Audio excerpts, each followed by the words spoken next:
Praise the lord.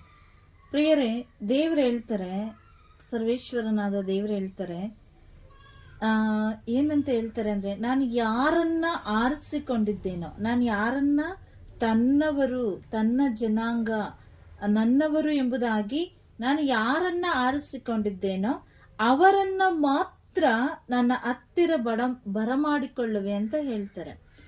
ಅಂದ್ರೆ ದೇವರು ಯಾರನ್ನ ಆರಿಸಿಕೊಂಡ್ರು, ತಮ್ಮ ಜನಾಂಗವನ್ನಾಗಿ, ತಮ್ಮ ಜನರನ್ನಾಗಿ, ತನ್ನವರನ್ನಾಗಿ ಯಾರನ್ನ ಆರಿಸಿಕೊಂಡ್ರು ಅಂತ ಹೇಳುವಾಗ ನಾವು ಶುಭ ಸಂದೇಶದಲ್ಲಿ ನೋಡುವಾಗ ಬಲಹೀನರನ್ನ, ಪಾಪಿಗಳನ್ನ, ಅಯೋಗ್ಯರನ್ನ, ರೋಗದಲ್ಲಿರುವವರನ್ನ, ಇಂಥವರನ್ನ ದೇವರು ಆರಿಸಿಕೊಂಡದನ್ನು ನೋಡ್ತೀವಿ.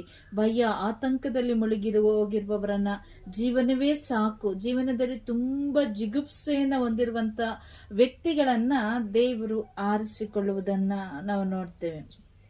ಯಾರು ನನ್ನ ಕೈಯಿಂದ ಆಗದೇ ಇಲ್ಲಪ್ಪ, ನನಗೆ ಜೀವನನೇ ಬೇಡಪ್ಪ ಅಂತೇಳಿ ಗೋಳಾಡ್ತಾ ಕಣ್ಣೀರಿಡ್ತಾ ಆತ್ಮಹತ್ಯೆಗೆ ಶರಣಾಗುವಂತ ವ್ಯಕ್ತಿಗಳನ್ನ ನಾವು ಸುಮಾರು ಸಾಕ್ಷಿಗಳನ್ನ ಕೂಡ ನಾವು ಓದಂತ ಎಲ್ಲಾ ಪ್ರಾರ್ಥನಾ ತಂಡಗಳಲ್ಲಿ ಕೇಳ್ತೀವಿ. ನಾನು ಸಾಯಕ್ಕೆ ಹೋಗಿದ್ದೆ, ಆದ್ರೆ ಯಾವುದೋ ಒಂದು ಸ್ವರ ನನ್ನ ಕೂಗಿ ಕರೀತು, ಯಾರೋ ಬ್ರದರ್ ಮುಖಾಂತರ, ಸಿಸ್ಟರ್ ಮುಖಾಂತರ ದೇವರು ನನಗೆ ಕರೆ ಕೊಟ್ರು. ಆಗ ನಾನು ಈ ಒಂದು ಪ್ರಾರ್ಥನಾ ತಂಡಕ್ಕೆ ಬಂದೆ, ಈ ಪ್ರಾರ್ಥನೆಗೆ ಬಂದೆ, ಈ ಧ್ಯಾನಕ್ಕೆ ಬಂದೆ.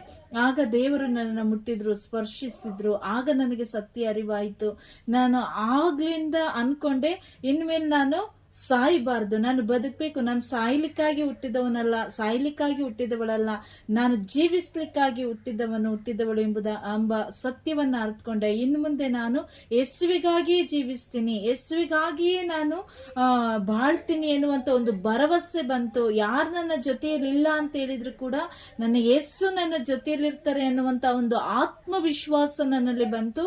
ಆದ್ರಿಂದ ನಾನು ಬದುಕಿದ್ದೀನಿ, ಇವತ್ತು ನಾನು ಜೀವಂತವಾಗಿದ್ದೀನಿ ಅಂತ ಹೇಳಿದ್ರೆ ಅದು ದೇವರ ಕೃಪೆ. ನಾವು ಪ್ರಲಾಪಗಳ ಗ್ರಂಥ 3ನೇ ಅಧ್ಯಾಯ 22ನೇ ವಚನದಲ್ಲಿ ನಾವು ನೋಡ್ತೇವೆ, ಇವತ್ತು ನಾನು ಜೀವಂತವಾಗಿದ್ದೇನೆ ಅಂತ ಹೇಳಿದ್ರೆ ಅದು ದೇವರ ಕರುಣೆಯಿಂದ, ದೇವರ ಪ್ರೀತಿಯಿಂದ, ದೇವರ ಕರುಣೆ, ಪ್ರೀತಿ, ದಯೆ ನಮ್ಮ ಮೇಲೆ ಇರುವುದರಿಂದಲೇ ಇವತ್ತು ನಾವು ಜೀವಂತವಾಗಿದ್ದೀವಿ. ಎಷ್ಟೋ ಜನ ನಮ್ಮ ಜೀವಿತ ಸಾಕ್ಷಿಯನ್ನು ನಾವು ಬಹಿರಂಗಪಡಿಸುವಾಗ, ಸಾಕ್ಷಿ ಪಡಿಸುವಾಗ ನಾವಲ್ಲಿ ಹೇಳ್ತೀವಿ, ನಮ್ಮ ಜೀವಿತದಲ್ಲಿ ಆದಂತ ಎಲ್ಲಾ ಘಟನೆಗಳನ್ನ ಕುರಿತು ನಾವು ಸಾಕ್ಷಿಯನ್ನು ನೀಡ್ತೀವಿ. ನಮ್ಮ ಜೀವಿತದಲ್ಲಿ ಈಗಾಯ್ತು, ನಾನು ಈಗ ಆಗ್ಬೇಕಾಗಿತ್ತು, ದೇವರು ಅಂತ ಒಂದು ಅಪಘಾತದಿಂದ ಬಿಡುಗಡೆ ಮಾಡಿದ್ರು, ಅಂತ ಒಂದು ದುಷ್ಟ ಕಾರ್ಯದಿಂದ ನನ್ನನ್ನು ಹೊರಗಡೆ ತಗೊಂಡ್ಬಂದ್ರು, ನಾನು ದುಂದುಗಾರ ಮಗನಂತೆ ಜೀವಿಸ್ತಾ ಇದ್ದೆ, ನಾನು ಎಲ್ಲವನ್ನ ಕಳೆದುಕೊಂಡು ಬರಿದಾದಾಗ ನನ್ನ ಜೊತೆಯಲ್ಲಿ ಯಾರು ಇರಲಿಲ್ಲ, ನಾನು ಸತ್ತೋಗ್ಬೇಕು ಅಂತ ಹೇಳಿ ತೀರ್ಮಾನ ಮಾಡಿದೆ. ಆಗ ದೇವರು ನನ್ನನ್ನು ಸ್ಪರ್ಶಿಸಿದ್ರು. ಹೀಗೆ ನಾನಾ ರೀತಿಯಲ್ಲಿ, ನಾನಾ ವಿಧವಾಗಿ ನಾವು ಸಾಕ್ಷಿಗಳನ್ನ ನಾವು ಕೇಳ್ತಾ ಇರ್ತೀವಿ.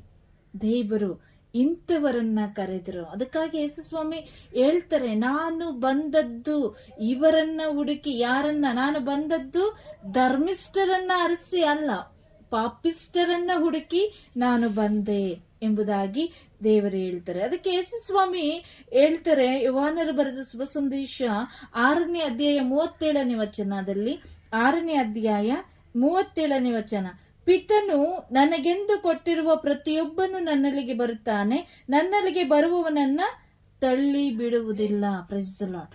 ದೇವರು ಹೇಳ್ತಾರೆ, ಪಿತನು ಅಂದ್ರೆ ತಂದೆಯಾದ ದೇವರು ನನಗೆ ಕೊಟ್ಟಿರುವಂತ ಪ್ರತಿಯೊಬ್ಬರು ಕೂಡ, ಅವರು ಯಾವ ಜಾತಿ ಜನಾಂಗದವರೇ ಆಗಿರ್ಲಿ, ಭಾಷೆಯವರೇ ಆಗಿರ್ಲಿ, ಯಾವ ಕುಲದವರಾಗಿರ್ಲಿ, ಯಾರನ್ನ ತಂದೆಯಾದ ದೇವರು ಈಗಾಗಲೇ ತನ್ನ ಪುತ್ರನ ಸನ್ನಿಧಿಗೆ ಬರಬೇಕು, ಅವರು ಯೇಸು ಕ್ರಿಸ್ತರನ್ನ ಅರಿಬೇಕು, ಯೇಸುವನ್ನ ಅವರು ಪ್ರೀತಿಸಬೇಕು, ಯೇಸುವಿನೊಂದಿಗೆ ಅವರು ಜೀವಿಸಬೇಕು ಎಂಬುದಾಗಿ ಈಗಾಗಲೇ ಯಾರನ್ನೆಲ್ಲ ದೇವರು ಕರೆದಿದ್ದಾರೋ ಅಂತವರು ನನ್ನ ಬಳಿಗೆ ಬರ್ತಾರೆ. ಯೇಸುಸ್ವಾಮಿ ಹೇಳ್ತಾರೆ, ಅಂತವರೆಲ್ಲರೂ ಕೂಡ ನನ್ನ ಬಳಿಗೆ ಬರ್ತಾರೆ, ನಾನು ಬಂದಂತ ಯಾರನ್ನ ಕೂಡ ನಾನು ತಳ್ಳಿ ಬಿಡುವುದಿಲ್ಲ ಎಂಬುದಾಗಿ ಯೇಸುಸ್ವಾಮಿ ಹೇಳ್ತಾರೆ. ಹಾಗಾದ್ರೆ ನಾವು ಕೂಡ ಒಂದಲ್ಲ ಒಂದು ರೀತಿಯಲ್ಲಿ ಈ ಲೋಕದಿಂದ ನಾವು ಈಜಿಪ್ಟ್ ಕೂಡ ದೇವರ ಯೋಜನೆ ಬೇರೆ ಇತ್ತು. ದೇವರು ನಮ್ಮನ್ನ ಸೃಷ್ಟಿ ಮಾಡುವುದಕ್ಕಿಂತ ಮೊದಲೇ, ನಾವು ಈ ಲೋಕದಲ್ಲಿ ತಾಯಿಯ ಗರ್ಭದಲ್ಲಿ ಜನ್ಮ ತಾಳುವುದಕ್ಕಿಂತ ಮೊದಲೇ ದೇವರು ನಮ್ಮನ್ನ ಅವರ ಸ್ವಂತ ಜನಾಂಗವನ್ನಾಗಿ, ತಮ್ಮವರನ್ನಾಗಿ, ಪ್ರಪಂಚ ಸೃಷ್ಟಿಯಾಗುವುದಕ್ಕಿಂತ ಮೊದಲೇ ಅವರು ನಮ್ಮನ್ನ ಆರಿಸಿಕೊಂಡಿದ್ರು. ಆ ಕಾರಣದಿಂದಲೇ ಇವತ್ತು ನಾವು ಯೇಸುವಿನ ಮಕ್ಕಳಾಗಿ ಜೀವಿಸ್ತಾ ಇದ್ದೀವಿ. ಸುಮಾರು ಜನರನ್ನ ದೇವರು ಆರಿಸಿಕೊಂಡ್ರು.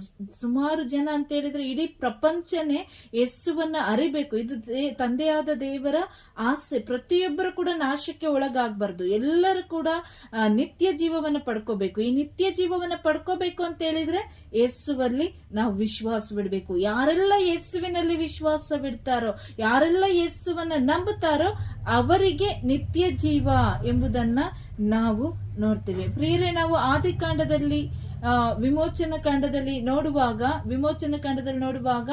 ಈ ಇಸ್ರಾಯೇಲ್ ಮಕ್ಕಳು ಎಲ್ಲರೂ ಕೂಡ ಗುಲಾಮತನದಲ್ಲಿದ್ರು. 430 ವರ್ಷಗಳ ಕಾಲ ಅವರು ಈಜಿಪ್ಟ್ ದೇಶದಲ್ಲಿ ಗುಲಾಮತನದಲ್ಲಿದ್ರು. ಅವರು ಅನುಭವಿಸಿದಂತ ಯಾತನೆ, ವೇದನೆ, ಅವರು ಪ್ರತಿದಿನ ದೇವರ ಮುಂದೆ ಇಡುತ್ತಿದ್ದಂತ ಕಣ್ಣೀರು, ಗೋಳಾಡ್ತಾ ಇದ್ದಿತ್ತು, ಎಲ್ಲವನ್ನ ಕೂಡ ತಂದೆಯಾದ ದೇವರು ಪ್ರತಿದಿನ ನೋಡ್ತಾ ಇದ್ರು. ಯಾಕೆ ಅಂತ ಹೇಳಿದ್ರೆ ಅವರಿಗೆ ನಮ್ಮ ಮೇಲೆ ಒಲವು ಇತ್ತು, ಪ್ರೀತಿ ಇತ್ತು. ಆದ್ರೆ ನಾವು ಅವರಿಗೆ ವಿರುದ್ಧವಾಗಿ ನಡೆದುಕೊಂಡ ಕಾರಣ, ಅವರಿಗೆ ಅವಿಧೇಯರಾದ ಕಾರಣ, ಅವರ ಮಾತಿಗೆ ಕಿವಿಗೊಡದ ಕಾರಣ ಅವರು ನಮ್ಮನ್ನ ಸ್ವಲ್ಪ ದೂರ ಮಾಡಿದ್ರೆ ಹೊರತು ಅವರು ನಮ್ಮನ್ನ ಕೈ ಬಿಟ್ಟಿರ್ಲಿಲ್ಲ.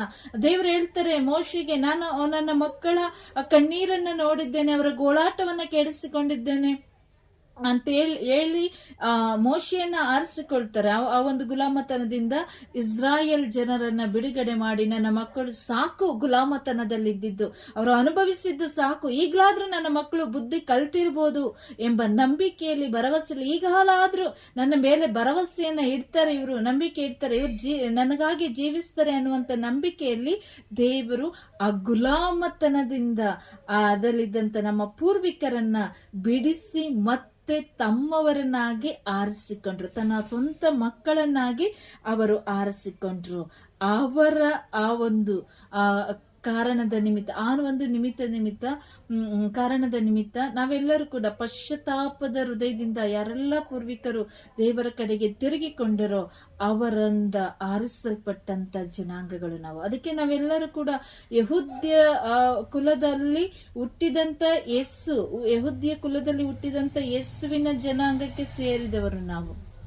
ಇವತ್ತು ನಾವು ಯಾರನ್ನ ನೀನು ಆ ಜಾತಿ ಈ ಜಾತಿ ಎಂಬುದಾಗಿ ನಾವು ಬೆರಳು ಮಾಡ್ಲಿಕ್ಕೂ ಸಾಧ್ಯ ಇಲ್ಲ, ಹೇಳಲೂಬಾರ್ದು, ಅದು ನಮ್ಮ ಬಾಯಿಂದ ಬರಲು ಕೊಡುದು. ಯಾಕೆಂದ್ರೆ ಯೇಸು ಅಲ್ಲಿ ಜಾತಿ ಬಗ್ಗೆ ಮಾತಾಡ್ಲಿಲ್ಲ. ಯೇಸು ಸ್ವಾಮಿ ಏನಾದ್ರೂ ಒಂದು ವೇಳೆ ಜಾತಿ ಬಗ್ಗೆನೋ ಭಾಷೆ ಬಗ್ಗೆನೋ ಮಾತನಾಡಿದ್ರೆ ಯೇಸು ಆ ಒಂದು ಆ ಒಂದು ಜಾತಿಗೆ, ಆ ಒಂದು ಭಾಷೆಗೆ ಮಾತ್ರ ಸೀಮಿತ ದೇವರಾಗಿರ್ತಾ ಇದ್ರೆ ಹೊರತು ನಮ್ಮ ಯಾರಿಗೂ ಕೂಡ ದೇವರಾಗಿರ್ತಿರ್ಲಿಲ್ಲ. ಆದ್ರೆ ಯೇಸು ಸ್ವಾಮಿ ಇಡೀ ಮನುಕುಲಕ್ಕೆ ದೇವರು. ಅವರ ಭಾಷೆ ಒಂದೇ, ಅವರ ಜಾತಿ ಒಂದೇ, ಅವರ ಕುಲ ಒಂದೇ, ಅದೇ ನಮ್ಮ ಎಲ್ಲರ ಜಾತಿ ಕೂಡ ಯೇಸುವಿನ ಜಾತಿ. ನಮ್ಮಲ್ಲಿ ಜಾತಿ ಮತ ಭೇದ ಇದು ಯಾವುದು ಕೂಡ ಇರಕೂಡದು. ಅದಕ್ಕಾಗಿ ಯೇಸು ಸ್ವಾಮಿ ಯಾರನ್ನ ಕೂಡ ತಿರಸ್ಕರಿಸಲಿಲ್ಲ. ನೀವು ಈ ಜನಾಂಗದವರು, ನೀವು ಈ ಜನಾಂಗದವರು, ನೀವು ಈ ಭಾಷೆ ಆಡೋರು, ನೀವು ಈ ಕುಲದವರು, ನೀವು ಈ ಒಂದು ಕಾರ್ಯ ಮಾಡುವವರು, ಇದು ಯಾವುದನ್ನ ಕೂಡ ಯೇಸು ಸ್ವಾಮಿ ನೋಡ್ಲಿಲ್ಲ. ಬದಲಾಗಿ ಈ ತರ ಮಾತನಾಡಿದಂತ ಫರಿಸಾಯರಿಗೆ, ಸದ್ದುಕಾಯರಿಗೆ ಯೇಸು ಸ್ವಾಮಿ ಬದಲಾಗಿ ತಿಳುವಳಿಕೆಯನ್ನ ನೀಡಿದ್ರು, ಉತ್ತರವನ್ನ ಕೊಟ್ಟಿದ್ರು. ಹೌದು, ನಾನು ಇವರಿಗಾಗಿ ಬಂದವನು. ಯೇಸು ಸ್ವಾಮಿಯನ್ನ ನೋಡಿ ಯಹೂದ್ಯರು ಫರಿಸಾಯರೆಲ್ಲ ಹೇಳ್ತಾ ಇದ್ರು, ಇವನೇನು ಯಾವಾಗ್ಲೂ ಪಾಪಿಸ್ಟರ ಜೊತೆಯಲ್ಲಿ ಇರ್ತಾನೆ, ಇವನು ಪಾಪಿಸ್ಟರ ಗೆಳೆಯ. ಅದಕ್ಕೆ ಯೇಸು ಹೇಳಿದ್ರು, ಹೌದು, ನಾನು ಪಾಪಿಸ್ಟರನ್ನೇ ಹುಡುಕಿ ಬಂದದ್ದು, ಅವರನ್ನೇ ನಾನು ಏನ್ ಮಾಡೋದು, ಆ ಬಂಧನದಿಂದ ಬಿಡಿಸ್ಲಿಕ್ಕಾಗಿ ಬಂದದ್ದು.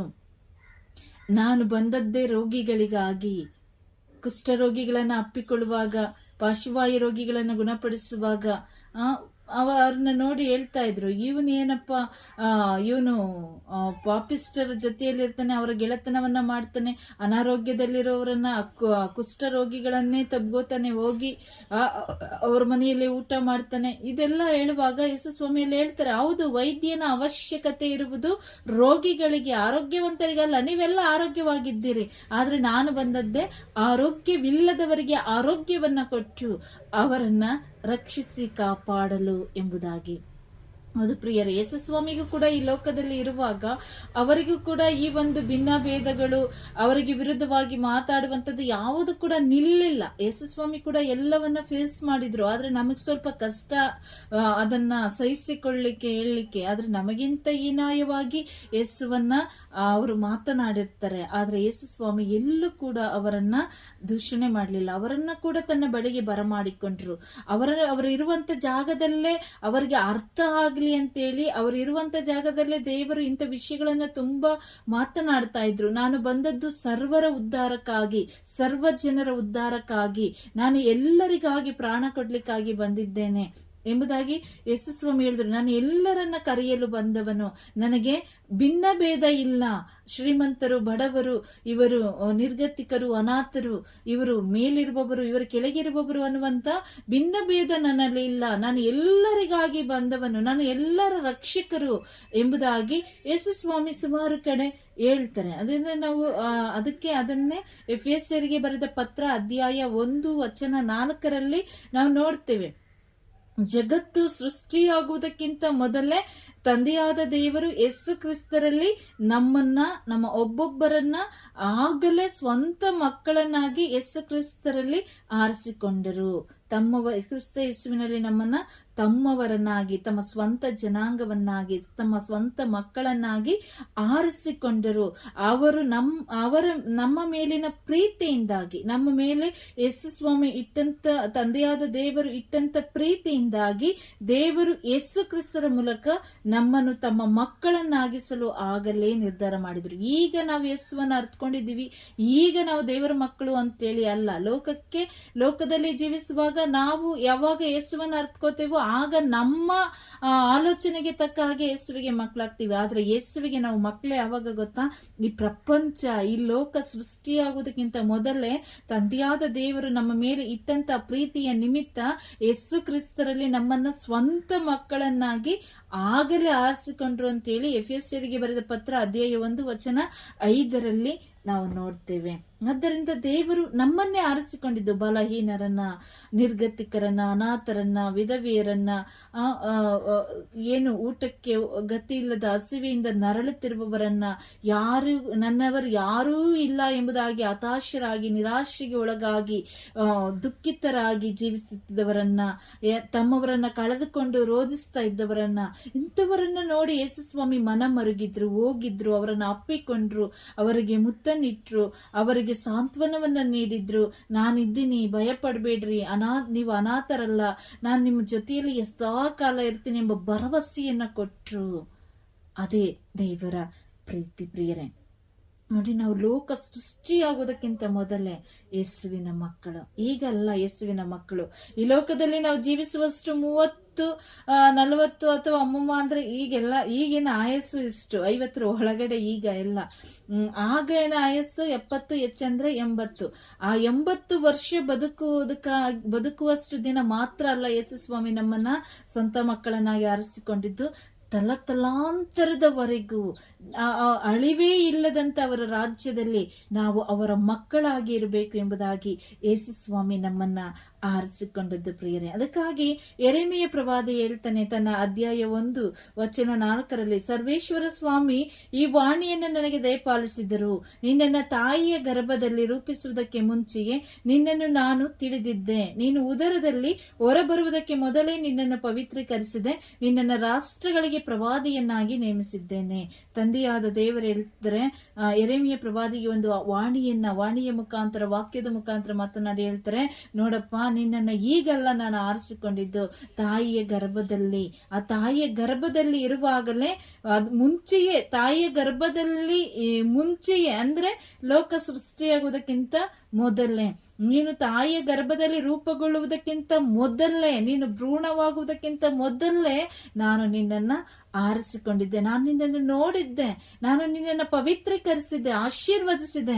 ಒಬ್ಬ ಪ್ರವಾದಿಯನ್ನಾಗಿ ಈಗಲಲ್ಲ, ಆದಿಯಲ್ಲಿ ಇಹಪರ ಭೂಲೋಕ ಏನು ಸಮಸ್ತ ಸೃಷ್ಟಿಯನ್ನು ಸೃಷ್ಟಿ ಮಾಡುವುದಕ್ಕಿಂತ ಮೊದಲೇ ದೇವರು ನಮ್ಮನ್ನ ಅವರ ತಮ್ಮ ಸ್ವಂತ ಮಕ್ಕಳನ್ನಾಗಿ ನಮ್ಮನ್ನ ಆರಿಸಿಕೊಂಡಿರು. ಅವರು ಅವತ್ತು ನಮ್ಮ ಮೇಲೆ ಇಟ್ಟಂತ ಪ್ರೀತಿಯ ನಿಮಿತ್ತ, ಅವತ್ತು ಅವರು ನಮ್ಮನ್ನು ಆರಿಸಿಕೊಂಡ ಕಾರಣ ಇವತ್ತು ನಾವು ಈ ಲೋಕದಲ್ಲಿ ಇಷ್ಟು ವರ್ಷ ಅರಿವಿಲ್ಲದಂತೆ, ಯೇಸುವಿನ ಅರಿವಿಲ್ಲದಂತೆ ನಾವು ಜೀವಿಸಿದ್ರು ಕೂಡ ದೇವರು ಒಂದು ದಿನವನ್ನ, ಒಂದು ಸಮಯವನ್ನ ನಿಗದಿಪಡಿಸಿದ್ರು, ನಾವು ಅವರನ್ನು ಅರಿತುಕೊಳ್ಳುವಂತ ಸಮಯವನ್ನ. ಆ ಸಮಯವನ್ನ ತಕ್ಕ ಹಾಗೆ ದೇವರು ನಮಗೆ ಅವರ ವಾಕ್ಯದ ಮುಖಾಂತರ, ಒಬ್ಬ ಪ್ರವಾದಿಯ ಮುಖಾಂತರ, ಪ್ರವಾದಿನಿಯ ಮುಖಾಂತರ ದೇವರು ಒಂದು ಪ್ರಾರ್ಥನಾ ಕೂಟದಲ್ಲಿ ನಮಗೆ ಅರಿವನ್ನ ಮೂಡಿಸಿದ್ರು. ಒಬ್ಬ ಸಹೋದರ ಸಹೋದರಿಯರ ಮುಖಾಂತರ ನಮಗೆ ಜ್ಞಾನೋದಯವಾಗುವಂತೆ ಪವಿತ್ರಾತ್ಮರು ತನ್ನ ವಾಕ್ಯದ ಮುಖಾಂತರ ನಮ್ಮ ಹೃದಯವನ್ನ ಸ್ಪರ್ಶಿಸಿದ್ರು. ನಮಗೆ ಸತ್ಯವನ್ನ ಅರಿವು ಮೂಡಿಸ್ಲಿಕ್ಕೆ ನಾವು ಎಷ್ಟೋ ದಿನಗಳು ಕಾಯ್ಬೇಕಾಗಿತ್ತು. ದೇವರನ್ನ, ಯೇಸುವನ್ನ ಅರ್ಥಕೊಳ್ಳಿಕ್ಕೆ, ಈ ಸತ್ಯವನ್ನ ಅರ್ಥಕೊಳ್ಳಿಕ್ಕೆ ನಾವು ಎಷ್ಟೋ ವರ್ಷಗಳು ಕಾಯ್ಬೇಕಾಗಿತ್ತು. ಆ ಸಮಯದಲ್ಲಿ ಸಮಯದಲ್ಲಿ ದೇವರು ಇನ್ನೇನು ನಾವು ಬಿದ್ದು ಹೋದ್ವಿ, ಸೋತು ಹೋದ್ವಿ, ನಮ್ಮ ಜೀವನ ಮುಗ್ದೋಯ್ತು, ನಾನಿನ್ ಬದುಕಿರ್ಬಾರ್ದು ಎಂಬ ಹತಾಶೆಯಲ್ಲಿ, ನಿರಾಶೆಗೆ ಯಾವಾಗ ಒಳಗಾಗಿ ದೇವರು ನಮ್ಮನ್ನ ಕೈ ಬಿಟ್ಬಿಟ್ರು, ದೇವರಿಗೆ ಕಣ್ಣಿಲ್ಲ, ಬಾಯಿಲ್ಲ, ಮೂಗಿಲ್ಲ ಅಂತ ಹೇಳಿ ಕುಂದಿ ಹೋಗಿ ಇನ್ನೇನು ಬಿದ್ದು ಹೋದ್ವಿ, ಯಾರಿಂದಲೂ ಕೂಡ ಎತ್ತಲಿಕ್ಕೆ ಸಾಧ್ಯ ಇಲ್ಲ ಅನ್ನುವಂತ ಸಮಯದಲ್ಲಿ ದೇವರು ತಮ್ಮ ವಾಕ್ಯದ ಮುಖಾಂತರ, ತನ್ನ ವಾಣಿಯ ಮುಖಾಂತರ, ಒಬ್ಬ ಸಹೋದರನ ಮುಖಾಂತರ, ಸಹೋದರಿಯ ಮುಖಾಂತರ ನಮಗೆ ಕರೆಯನ್ನ ಕೊಡುವಂತ ದೇವರು. ಪ್ರಿಯರೇ, ವಾಕ್ಯವನ್ನ ಕೇಳುವಾಗ ನಮಗೆ ಅರಿವು. ಅದಕ್ಕಾಗಿ ಯೇಸುಸ್ವಾಮಿ ನಮ್ಮನ್ನ ಆರಿಸಿಕೊಂಡ ಕಾರಣ ದೇವರ ಬಳಿಗೆ ನಾವು ಬರ್ಲಿಕ್ಕಾಯ್ತು. ಅದಕ್ಕೆ ದೇವರ ವಾಕ್ಯಕ್ಕೆ ನಾವು ಮಾನ್ಯತೆ ಕೊಡಬೇಕು, ಕಿವಿಗೊಟ್ಟು ದೇವರ ವಾಕ್ಯವನ್ನ ಆಲಿಸಬೇಕು. ಆ ವಾಕ್ಯವನ್ನ ಗ್ರಹಿಸುವಾಗ ನಮಗೆ ಸತ್ಯಾಸತ್ಯತೆಗಳ ಅರಿವಾಗ್ತದೆ. ನಾನು ಏನಾಗಿದ್ದೆ, ಈಗ ಏನಾಗಿದ್ದೀನಿ, ಹಿಂದೆ ಏನಾಗಿದ್ದೆ, ನಾನು ಯಾವಾಗ ದೇವರಿಂದ ಆರಿಸಲ್ಪಟ್ಟೆ, ಯಾವಾಗ ದೇವರ ಮಗುವಾಗಿ, ಮಗನಾಗಿ, ಮಗಳಾಗಿ ನಾನು ಆರಿಸಲ್ಪಟ್ಟೆ, ಈ ಎಲ್ಲಾ ಸತ್ಯಗಳನ್ನ ನಾವು ಮನಗಾಣ್ಬೇಕು ಅಂತ ಹೇಳಿದ್ರೆ ನಾವು ವಾಕ್ಯವನ್ನ ತೆರೆದು ಓದ್ಬೇಕು, ಗ್ರಹಿಸಿಕೊಳ್ಬೇಕು, ಪ್ರಾರ್ಥನಾ ಸ್ಥಳಗಳಿಗೆ ಹೋಗ್ಬೇಕು, ಶುಭ ಸಂದೇಶದ ನುಡಿಗಳನ್ನ ಕೇಳ್ಬೇಕು. ಅವರು ಯಾರೇ ಶುಭ ಸಂದೇಶವನ್ನ ಹೇಳಲಿ, ಸರಿಯಾದ ರೀತಿಯಲ್ಲಿ ಶುಭ ಸಂದೇಶವನ್ನ ಸಾರುವಾಗ ನಮಗೆ ಬೇಕಾದಂತ ವಾಕ್ಯಗಳು ಅಲ್ಲಿ ಬಿತ್ತನೆ ಆಗುವಾಗ, ನಾವು ಮಾಡಿದಂತ ತಪ್ಪಿನ ಅರಿವು, ನಮಗೆ ಪಶ್ಚಾತ್ತಾಪದ ಹೃದಯ, ನಮಗೆ ಪಶ್ಚಾತ್ತಾಪ ಎಲ್ಲಿ ಉಂಟಾಗುತ್ತೋ ಅದು ಯಾರೇ ಆಗಿರ್ಲಿ, ನಿಮ್ಮ ಶತ್ರುಗಳು ಬೋಧನೆ ಮಾಡಿದ್ರು ಕೂಡ ಅಲ್ಲಿ ಕುಳಿತು ದೇವರ ವಾಕ್ಯವನ್ನ ಕೇಳ್ರಿ. ನಾವು ದೇವರ ಮಕ್ಕಳಾದ್ಮೇಲೆ ನಮಗೆ ಯಾರು ಶತ್ರುಗಳು ಇರಲ್ಲ. ದೇವರ ಮಕ್ಕಳು ಅನ್ನಿಸ್ಕೊಳ್ಳೋದಕ್ಕಿಂತ ಮುಂಚೆ ನಮಗೆ ಎಲ್ಲರೂ ಕೂಡ ಶತ್ರುಗಳಾಗಿ ಕಾಣ್ತಾ ಇದ್ರು. ಈಗ ದೇವ ಮಕ್ಕಳ ಶತ್ರುಗಳು ಅದು ಬೇರೆ. ಆದ್ರೆ ನನಗೆ ಬೇಕಾದಂತ ಆ ಇಕ್ಕಟ್ಟಿನ ಪರಿಸ್ಥಿತಿಯಲ್ಲಿ ನನಗೆ ಬೇಕಾದಂತ ಬಿಡುಗಡೆಯನ್ನ ದೇವರು ನಮ್ಮ ಶತ್ರುವಿನ ಮುಖಾಂತರನೇ ಬೋಧನೆ ಮಾಡಬಹುದು. ಅದರಿಂದ ಅವ್ರು ಬೋಧನೆ ಮಾಡ್ತಾ ಇದ್ದಾರೆ, ಇವ್ರು ಬೋಧನೆ ಮಾಡ್ತಾ ಇದ್ದಾರೆ, ಅವ್ರ ವಾಕ್ಯ ಅವ್ರು ಹೇಳುವಂತ ಬಾಯಿಂದ ಯಾಕೆ ವಾಕ್ಯ ಕೇಳಬೇಕು? ವಾಕ್ಯವನ್ನ ತಿರಸ್ಕಾರ ಮಾಡಬೇಡ್ರಿ. ವ್ಯಕ್ತಿಯನ್ನ ತಿರಸ್ಕಾರ ಮಾಡಿದ್ರು, ಅವರ ಬಾಯಿಂದ ಬರುವಂತ ವಾಕ್ಯಗಳನ್ನ ತಿರಸ್ಕಾರ ಮಾಡಬೇಡ್ರಿ. ಯೇಸುವಿನ ಬಗ್ಗೆ ಅವರು ವಾಕ್ಯವನ್ನ ಹೇಳ್ತಾ ಇದ್ರೆ ಯೇಸುಸ್ವಾಮಿ ಅವರ ಮುಖಾಂತರವೇ ನಿಮ್ಮನ್ನ ಅವರ ಬಳಿಗೆ ಕರೆದಿರಬಹುದು.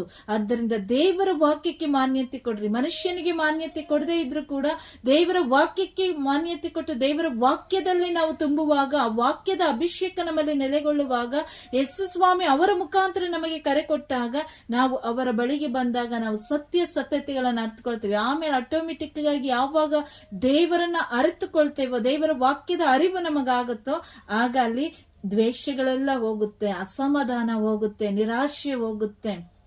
ನಾವು ಎಷ್ಟೋ ವರ್ಷಗಳಿಂದ ಅವ್ರನ್ನ ಆಗದೆ ಇರುವಂತ ವ್ಯಕ್ತಿಗಳನ್ನ ಕೂಡ ದೇವರು ಮಿತ್ರರನ್ನಾಗಿ ಮಾರ್ಪಡಿಸುವಂತ ದೇವರಾಗಿದ್ದಾರೆ. ಆದ್ದರಿಂದ ದೇವರ ಪ್ರೀತಿಯಲ್ಲಿ ನಾವು ನೆಲೆಕೊಳ್ಬೇಕು. ಅದಕ್ಕೆ ಯೇಸುಸ್ವಾಮಿ ಹೇಳ್ತಾರೆ ಯೋಹಾನ 15:16 ನೀವು ನನ್ನನ್ನ ಆರಿಸಿಕೊಳ್ಳಿಲ್ಲ, ನಾನು ನಿಮ್ಮನ್ನ ಆರಿಸಿಕೊಂಡಿದ್ದೇನೆ ಎಂಬುದಾಗಿ. ನೀವು ಲೋಕಕ್ಕೆ ಹೋಗ್ಬೇಕು, ಸುವಾರ್ತೆಯನ್ನ ಸಾರಬೇಕು, ನೀವು ಲೋಕದಲ್ಲಿ ಸಫಲರಾಗಬೇಕು, ನೀವು ಗೆಲ್ಬೇಕು, ಲೋಕವನ್ನ ಜಯಿಸಬೇಕು.